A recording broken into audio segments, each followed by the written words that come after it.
যেখানে আমি নিজে জাহানারা ইমামের কর্মসূচিতে তোমাদের অংশগ্রহণ করতে নিষেধ করেছি এবং অন্য কর্মীরা যাতে অংশগ্রহণ করতে না পারে তার দায়িত্ব তোমাকে দিয়েছি, সেখানে তুমি নিজেই কোন আক্কেলে বউ বাচ্চা নিয়ে হাজির হলে?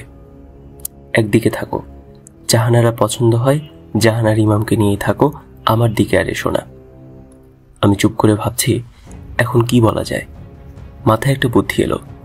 ধীরে ধীরে বললাম, নেত্রী, আমি কিছু বলতে চাই। সে বলল, তুমি আবার কি বলবা? তোমার আবার কি বলার আছে, বলো।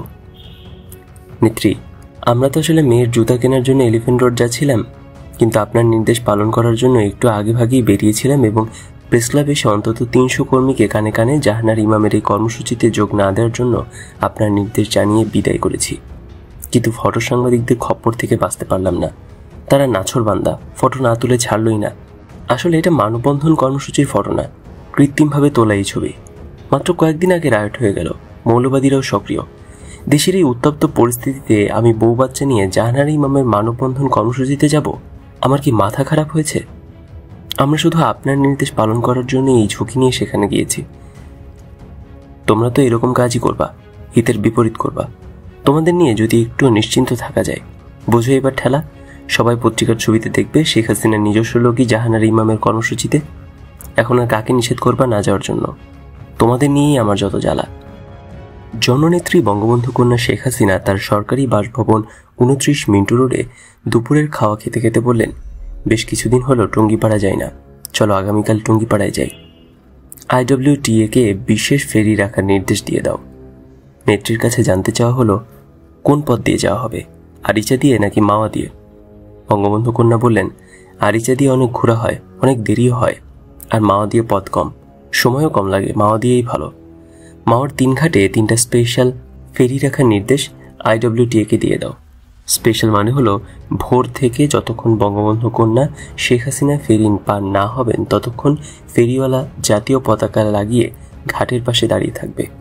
এই স্পেশাল হয়ে থাকা ফেরিগুলোতে কোনো যানবাহন এবং কোনো মানুষ পার করা হবে না যতক্ষণ পর্যন্ত বিরোধী দলীয় নেত্রী শেখ হাসিনা পার না হবেন। ফলে প্রচণ্ড যানজট এবং নদী পারাপারে মানুষ জট হবে। ঘন্টার পর ঘন্টা, এমনকি সারাদিন পর্যন্ত মানুষ এবং যানবাহন ফেরিতে নদী পারাপারের জন্য ঘাটে বসে থাকবে। জনসাধারণের এই সীমাহীন দুর্ভোগের কথা ভেবেই বঙ্গবন্ধু কন্যা শেখ হাসিনাকে বলা হলো, নেত্রী, মাওয়া রোডের 3টি ফেরি, বিশেষ করে ধলেশ্বরী নদীর 2 ঘাটে 2টি ফেরি স্পেশাল করে রেখে দিলে এই রাস্তায় প্রচণ্ড যানজট হবে, মানুষের সীমাহীন দুর্ভোগ হবে। তার চেয়ে আরিচা দিয়ে একটি ফেরি পার হতে হয়, আমরা আরিচা দিয়ে যাই।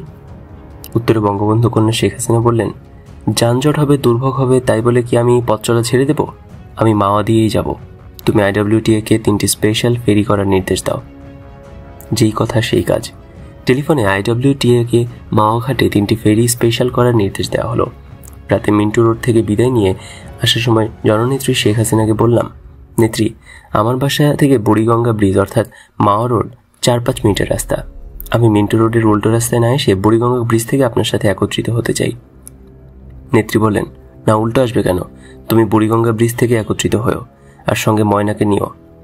ময়না মানে আমার স্ত্রী। আমি বললাম, ঠিক আছে নেত্রী, বলে বিদায় নিলাম।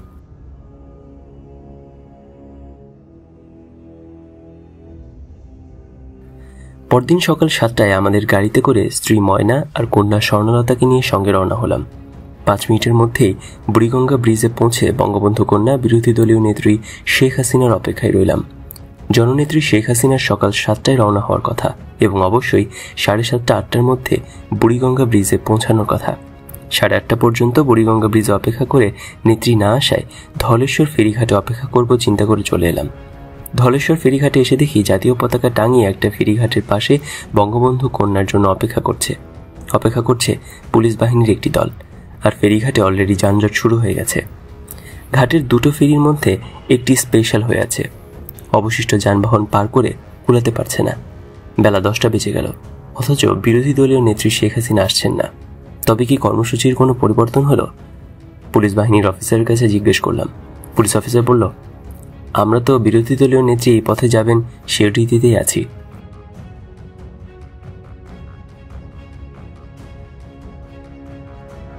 এরপর আমি ফেরিঘাট পার হয়ে দ্বিতীয় ফেরিঘাটে এসে দেখলাম এখানেও একটি ফেরি জাতীয় পতাকা টাঙিয়ে স্পেশাল হয়ে বঙ্গবন্ধু কন্যা শেখ হাসিনার অপেক্ষা করছে, আর পারাপারের অপেক্ষায় থাকা মানুষের সীমাহীন দুর্ভোগ শুরু হয়ে গেছে। ধলেশ্বর দ্বিতীয় ফেরিও বেলা 12টা নাগাদ পার হয়ে এলাম। এবার এলাম মাওয়া ফেরিঘাটে। এখানেও একটা সুন্দর বড় ফেরি সবুজ লাল জাতীয় পতাকা টাঙিয়ে ঘাটের বাইরে অপেক্ষা করছে। পুলিশের একটি বিশেষ দলও এখানে অপেক্ষা করছে। আমার স্ত্রী ময়নাকে বললাম, একটা ফেরি এলেই আমরা পদ্মা পার হয়ে ফরিদপুরের ভাঙা গিয়ে অপেক্ষা করব, কারণ বলা তো যায় না বঙ্গবন্ধু কন্যা শেখ হাসিনা আরিচা দিয়ে চলে যেতে পারেন। ময়না বলল, দূর, তা হয় না, এখানে 3টা ফেরি অপেক্ষা করছে, জায়গায় জায়গায় পুলিশ বাহিনী অপেক্ষা করছে। নেত্রী আরিচা দিয়ে চলে গেলে অবশ্যই একটা সংবাদ দিতেন, যাতে করে ওনার অপেক্ষায় থাকা ফেরি এবং পুলিশ স্পেশাল ডিউটি ছেড়ে নর্মাল ডিউটিতে ফিরতে পারে। একটা বড় ফেরি এলো। আমি ফেরিতে গাড়ি তুললাম। পদ্মা পার হয়ে ফরিদপুরের ভাঙায় এসে অপেক্ষা করতে থাকলাম। আধা ঘন্টাখানেক অপেক্ষায় থাকার পর দেখলাম বঙ্গবন্ধু কন্যা শেখ হাসিনার জাতীয় পতাকাবাহী গাড়ি ফরিদপুরের দিকে থেকে আসছে, অর্থাৎ জননেত্রী বিরোধী দলীয় নেত্রী শেখ হাসিনা আরিচা দিয়ে এসেছেন। আমাদের দেখে নেত্রী হাত নাড়ালেন। আমরা তারা গাড়ির বহরের সাথে যোগ দিলাম। চলতে থাকলাম। গোপালগঞ্জ সার্কিট হাউসে বঙ্গবন্ধু কন্যা সহ সকলে এসেই থামলাম। জননেত্রী বিরোধী দলীয় নেত্রী শেখ হাসিনাকে বললাম, মাওয়া দিয়ে না এসে আরিচা দিয়ে এলেন। তিনি বললেন, কে জানি বলল মাওয়া রাস্তার কার্পেটিং সুন্দর না, তাই আরিচা দিয়ে এলাম। মাওয়া রাস্তায় 3টি ফেরি অপেক্ষা করছে, পুলিশ অপেক্ষা করছে, একটি ইনফরমেশন তো পাঠাবেন। নেত্রী তার সাথে আসা ব্যক্তিদের বললেন, তোমরা ইনফরমেশন দাও নাই? উত্তরে কেউ কোনো কথা বলল না। আমি বললাম, হাজার হাজার মানুষ ঘন্টার পর ঘন্টা রাস্তায় যানজটে নদী পারাপারের অপেক্ষায় কষ্ট করছে। বিরোধী দলীয় নেত্রী জননেত্রী শেখ হাসিনা বললেন, রাস্তায় বসে থাকা, এই তো, এ আর কি কষ্ট? তাছাড়া এদেশের মানুষের তো তেমন কোনো কাজকর্ম নাই, রাস্তায় না হয় ঘন্টার পর ঘন্টা পার করে দিল, এতে কি আর এমন? তুমি এ নিয়ে বেশি চিন্তা করো না। অতঃপর সন্ধ্যার দিকে শেখ হাসিনার পিত্রালয় এবং পিতার কবর টুঙ্গিপাড়ায় পৌঁছালাম।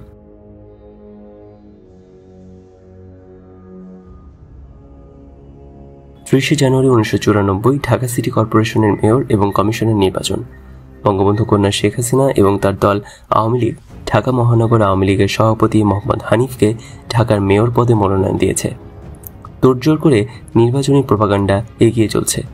বঙ্গবন্ধু কন্যা শেখ হাসিনা শুরু থেকে দলের নেতাকর্মী বাড়ি বাড়ি গিয়ে ভোটারদের কাছে মেয়র পদে মাছ মার্কায় হানিফের জন্য ভোট চাইছে। অধিক রাত পর্যন্ত মিছিল চলছে এবং চলছে নির্বাচনী জনসভা। প্রতিটি পাহাড়া, মহল্লা, অলিতে গলিতে চলছে মেয়র কমিশনার নির্বাচনের কাজ। আওয়ামী লীগ, বিএনপি, জাতীয় পার্টি, জামাত, কমিউনিস্ট পার্টি সহ সকল রাজনৈতিক দল নির্বাচনী কাজে ভীষণ ব্যস্ত। ঢাকায় টানটান উত্তেজনা। নির্বাচনের আর মাত্র কয়েকদিন বাকি। 25 জানুয়ারি সন্ধ্যাবেলায় ধানমন্ডি 8A রোডে বঙ্গবন্ধুর চাচাতো ভাই শেখ হাফিজুর রহমান টোকনের বাসায় 71 যুদ্ধাপরাধী জামাত নেতা গোলাম আজমের সাথে শেখ হাসিনার দ্বিতীয় দফা বৈঠক হয়। এই বৈঠকে গোলাম আজম মেয়র নির্বাচনে বিএনপি প্রার্থীকে সমর্থন না দেওয়ার আশ্বাস দিলেও শেখ হাসিনাও রাজনীতিতে জামায়াতকে আক্রমণ না করার আশ্বাস দেন। 30 জানুয়ারি 1994 ঢাকায় প্রথমবারের মতো সরাসরি জনগণের ভোটে মেয়র নির্বাচন চলছে। সকাল 8টা থেকে বিরতিহীনভাবে বিকাল 4টা পর্যন্ত একটানা ভোট গ্রহণ করা হবে। গতরাতেই জননেত্রী শেখ হাসিনা নির্দেশ দিয়েছেন আজ 30 জানুয়ারি সকাল 6 ঘটিকায় 29 মিন্টু রোডে তার বাসায় হাজির হওয়ার জন্য। নির্দেশ মোতাবেক নেত্রীর বাসায় সকাল 6:45 হাজির হয়েছি। বঙ্গবন্ধু কন্যা ঘুম থেকে উঠলেন, একসঙ্গে নাস্তা করলেন। তারপর সকাল 6:45টার দিকে তার লাল রঙের নিশান পেট্রোল জিপ গাড়িতে করে আমাদের সঙ্গে নিয়ে বেরিয়ে পড়লেন। বঙ্গবন্ধু কন্যা প্রথমে গেলেন শেরেবাংলা নগরের রাজধানী হাই স্কুলে, তারপর গেলেন ধানমন্ডি বয়েজ হাই স্কুলে, এরপর গেলেন ধানমন্ডি 32-এ তার পিতার বাড়ি বঙ্গবন্ধু ভবনে। সেখানে কিছুক্ষণ অপেক্ষা করে চা খেয়ে নিজের ভোটার স্লিপ নিয়ে চলে এলেন সিটি কলেজে ভোট দিতে। সিটি কলেজে ভোট দেওয়া শেষ করে আরও কিছু ভোট কেন্দ্র ঘুরে বেলা 11টা নাগাদ ফিরে এলেন 29 মিন্টু রোডে তার সরকারি বাসভবনে। জননেত্রী শেখ হাসিনা মিন্টু রোডের বাসভবনে ফিরে আসার 10-15 মিনিটের মধ্যে উপস্থিত হলেন আওয়ামী লীগের যুগ্ম সম্পাদক নওগাঁর আব্দুল জলিল। সভানেত্রী শেখ হাসিনাকে আব্দুল জলিল বললেন, নেত্রী, আমাদের অবস্থা তো ভালো না, আমরা নির্বাচনে জিততে পারবো না, আমাদের লোকদেরকে ভোট কেন্দ্র থেকে বের করে দিচ্ছে। আপনাকে তো আগেই বলেছি আওয়ামী লীগ হলো হরতাল আর আন্দোলনের দল, নির্বাচনের দল না, আপনি খামাখা নির্বাচনে যান। আব্দুল জলিলের কথা শেষ না হতেই হাজির হলেন আওয়ামী লীগের সাধারণ সম্পাদক জিল্লুর রহমান। জিল্লুর রহমানের পেছনে পেছনে এলেন প্রেসিডিয়াম সদস্য আব্দুর রাজ্জাক সহ অন্যান্য নেতৃবৃন্দ। একমাত্র আব্দুর রাজ্জাক ছাড়া সকল নেতৃবৃন্দেরই এক কথা, মেয়র নির্বাচনে ব্যাপক কারচুপি হচ্ছে, আমাদের কর্মীদের ভোট কেন্দ্র থেকে বের করে দিচ্ছে, নির্বাচন বাতিলের দাবি করা হোক, আন্দোলন করা হোক, ইত্যাদি ইত্যাদি। প্রেসিডিয়াম সদস্য আব্দুর রাজ্জাক বললেন, নির্বাচনে কারচুপি হচ্ছে, আমাদের কর্মীদের বের করে দেওয়া হয়েছে, এটা কি আপনারা কেউ ভোট কেন্দ্রে গিয়ে দেখেছেন? নেতারা কেউ কোনো উত্তর দিলেন না, কোনো কথাও কেউ বললেন না, সবাই চুপ। জননেত্রী শেখ হাসিনা বললেন, এটা আবার ভোট কেন্দ্রে গিয়ে দেখতে হয় নাকি? ওরা তো ভোট কারচুপি করবেই, এখন না করলে একটু পরে করবে। কাজে আমাদের নির্বাচন বাতিলের দাবি করতে হবে এবং এই ইস্যু নিয়ে বিএনপি সরকার পতন আন্দোলন করতে হবে, খালেদা জিয়া সরকারের পতন ঘটাতে হবে।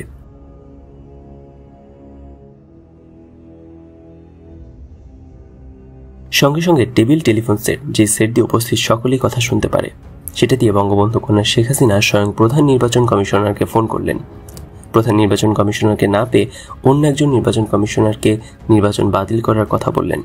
নির্বাচন কমিশনার বিস্ময়ের সাথে বললেন, ম্যাডাম, নির্বাচন বাতিল তো দূরের কথা, কোনো ভোট কেন্দ্রের নির্বাচন স্থগিত করার মতো কোনো ইনফরমেশন এখনো পর্যন্ত আমাদের কাছে আসেনি। জবাবে জননেত্রী শেখ হাসিনা বললেন, আমার কাছে ইনফরমেশন আছে নির্বাচনে কারচুপি হচ্ছে, আমি বলছি নির্বাচন বাতিল করেন। নির্বাচন কমিশনার বললেন, ম্যাডাম, আপনি কাইন্ডলি বলেন কোন কেন্দ্রে কারচুপি হচ্ছে, আমরা অবশ্যই তার ব্যবস্থা নেব। বঙ্গবন্ধু কন্যা শেখ হাসিনা চিফ ইলেকশন কমিশনারকে বলবেন আমাকে ফোন করতে, এই বলে ফোন রেখে দিলেন।